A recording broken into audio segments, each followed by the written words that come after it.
एक बार फिर से सभी को नमस्कार। एक बार फिर उपस्थित हूँ आपके सामने लेकर के सौंदर्य लहरी। सौंदर्य लहरी के इससे पहले हमने 5 श्लोकों का वाचन आपके सामने प्रस्तुत किया है।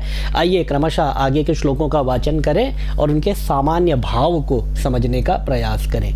तो आज का प्रथम श्लोक और हमारे सौंदर्य लहरी का छठा श्लोक आपके सामने है। धनुः पौष्पं मौर्वी मधुकरमयी पंचविशिखा वसन्तः सामन्तो मलयमरुदायो धनरथः तथाप्येकः सर्वं हिमगिरिसुते कामपि कृपा मपाङ्गात्ते लब्ध्वा जगदिदमनङ्गो विजयते। जगदिदमनङ्गो विजयते। अब देखिए इसका वाचन कैसे करेंगे। धनुः पौष्पम, पौष्पम प के ऊपर औ की मात्रा पौष्पम।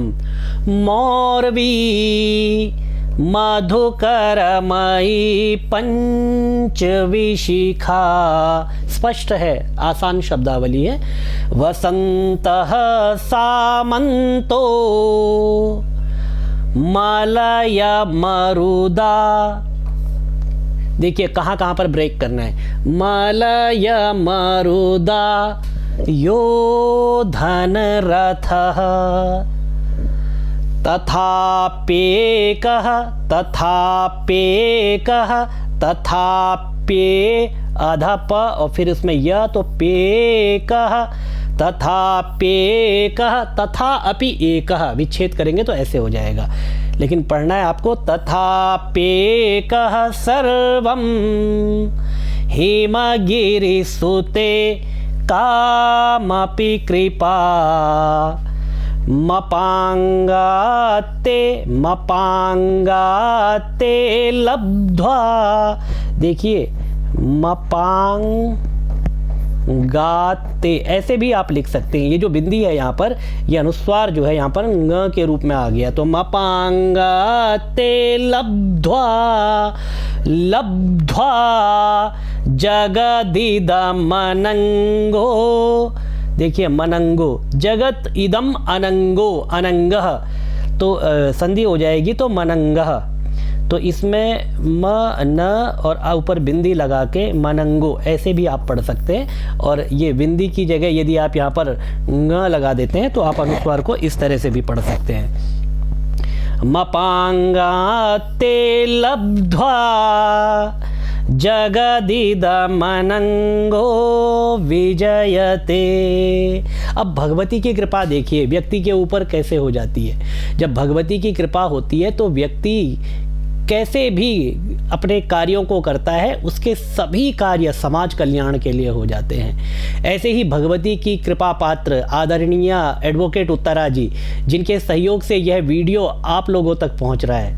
उत्तरा जी बहुत बहुत शुभकामनाएं, हार्दिक धन्यवाद, हार्दिक साधुवाद आपको। अनेक लोगों तक आपका यह प्रयास, आपका यह उपक्रम लोगों को उपकृत कर रहा है, लोगों को लाभ पहुँचा रहा है। वस्तुतः आप भगवती की वास्तविक कृपा पात्रों में से एक हैं। तो आइए अब इसके सामान्य अर्थ को देखने का प्रयास करें। धनुः पौष्पम मौर्वी, यहाँ पर देखिए अनंगो, अनंग, अनंग, अनंग किसको कहते हैं? अनंगो विजयते। अनंग की विजय होती है। अनअंग जिसका कोई अंग नहीं है, जिसका कोई शरीर नहीं है, जो अंगों से रहित है, ऐसे किसी की विजय की बात की गई है कि वह विजय को प्राप्त करता है। अब जिसका शरीर नहीं है वह विजय को प्राप्त करता है। वो विजय को कैसे प्राप्त करता है? केवल भगवती की कृपा से। और हम तो शरीरधारी हैं, सोचिए भगवती जो अशरीर है, जो अनंग है, उसके ऊपर इतनी कृपा करती है, तो सोचिए यदि हम प्रयास करेंगे तो भगवती हम पर कितनी कृपा करेगी। हम कल्पना नहीं कर सकते, बस हमें केवल प्रयास करना है। अब इस अनंग की बात करें, ये अनंग कौन है? ये जो अनंग है उसके लक्षण है धनु पुष्पम, जिसको हम पुष्प धनवा भी कहते हैं, पुष्प धनवा, जिसके हाथ में पुष्प का धनुष है, या उसको कुसुमायुध, कुसुमायुध, कुसुम अर्थात पुष्प ही जिसका आयुध है, या उसको सुमन आयुध भी कहते हैं, सुमनायुध, सुमन ही जिसका आयुध है, पुष्प धनवा। और 5 बाण उसके पास होते हैं, मधुकरमयी पंचविशिखा वसंतः सामंतो मलय मरुदायो धनरथ।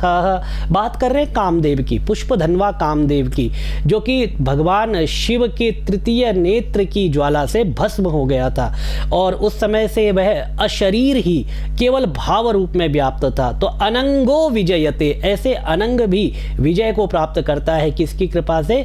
पराम्बा जगदम्बा की कृपा से। तो उन्हीं की यहाँ पर बात की गई है कि तथापि कह सर्वम हिमगिरि सुते कामपि कृपा। हिमगिरि सुते, हिम अर्थात हिम, गिरि पर्वत, हिम पर्वत, हिमालय, हिमालय पर्वत, और सुते हिमालय पर्वत की पुत्री, कामपि कृपा मपांगा ते लब्ध्वा जगदिदमनंगो विजयते। एक बार इसके सामान्य अर्थ को भी पढ़ लेते हैं। भाव क्या है, यह मैंने आपको स्पष्ट किया कि जो अशरीर कामदेव है वह भी विजय को प्राप्त करता है, संपूर्ण जगत में विजय को प्राप्त करता है। किसके द्वारा? भगवती के अत्यल्प कृपा कटाक्ष से। भगवती का अत्यल्प कृपा कटाक्ष उस कामदेव के ऊपर पड़ता है और कामदेव इस संसार को जीत लेता है। यदि भगवती की संपूर्ण कृपा किसी के ऊपर हो जाए तो सोचिए कि वह किस पद को प्राप्त कर सकता है। तो भगवती की वास्तविक कृपा का यहाँ पर पात्र बताते हैं कामदेव को। हे हिमगिरि सुते, हे हिमालय की पुत्री, जिसका धनुष पुष्प निर्मित है, फूलों से बना हुआ है, और 5 विषय, उसके विषय 5 है, शब्द, स्पर्श, रूप, रस, गंध। शब्द आकाश का गुण है,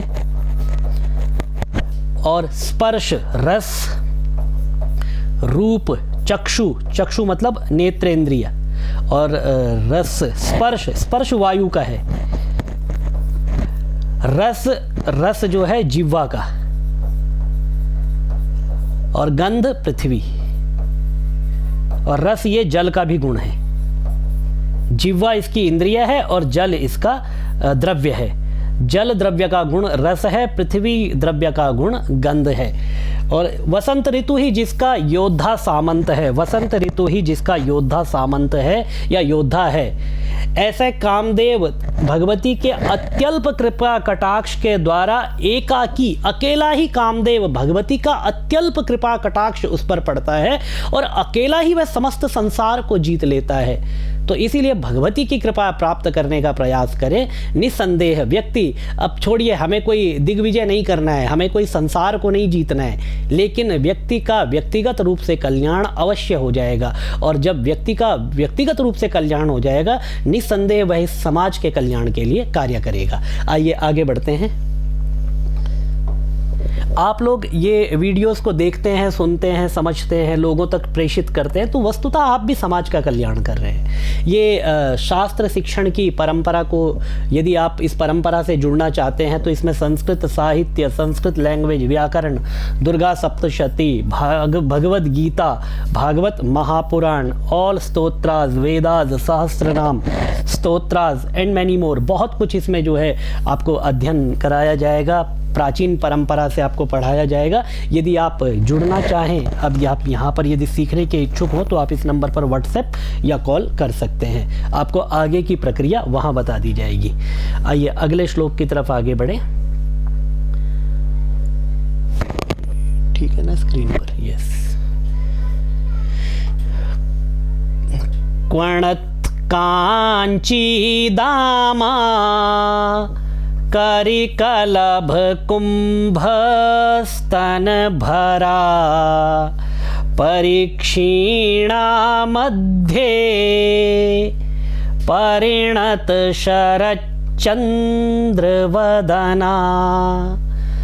धनुर्बाणान् पाशं श्रेणीमपि दधाना करतलैः पुरस्तादास्ताम्नः पुरमथितुराहो पुरुषिका क्वणत् कांची दामा। आइए इसके वाचन को किस तरह से करेंगे उस पर बात करते हैं। क्वणत, यहाँ तक रुकेंगे। क्वणत कांची दामा। क्वणत त आधा है तो क्वणत, क्वणत त को पूरा नहीं करना है, क्वणत यहीं पे रुक जाना है क्योंकि त आधा है। क्वणत कांची दामा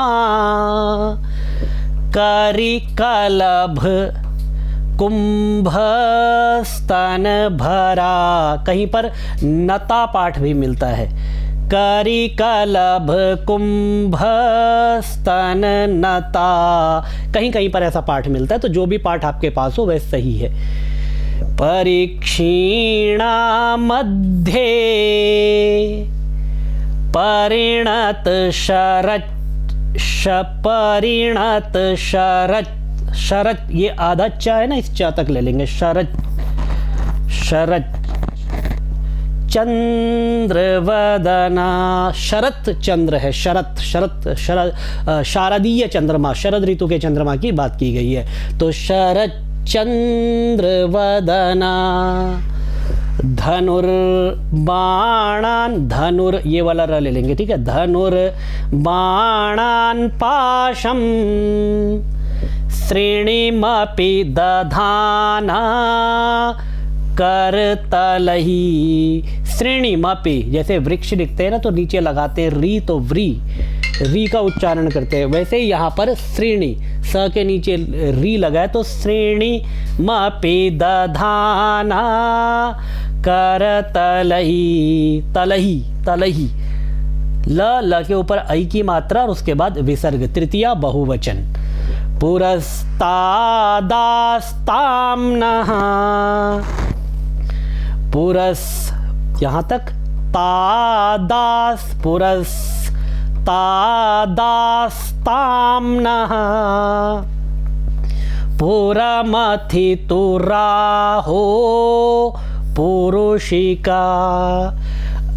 भगवती की बात करते हैं कि कटि प्रदेश में रुन झुन ध्वनि करने वाले घुंघरुओं से युक्त मेखला, मेखला कहते हैं ये जो शरीर का कमर, ये जो मध्य भाग होता है कटि प्रदेश, इसको मेखला कहते हैं। यहाँ पर भगवती रुन झुन करने वाले घुंघरुओं की करधनी को धारण करती है।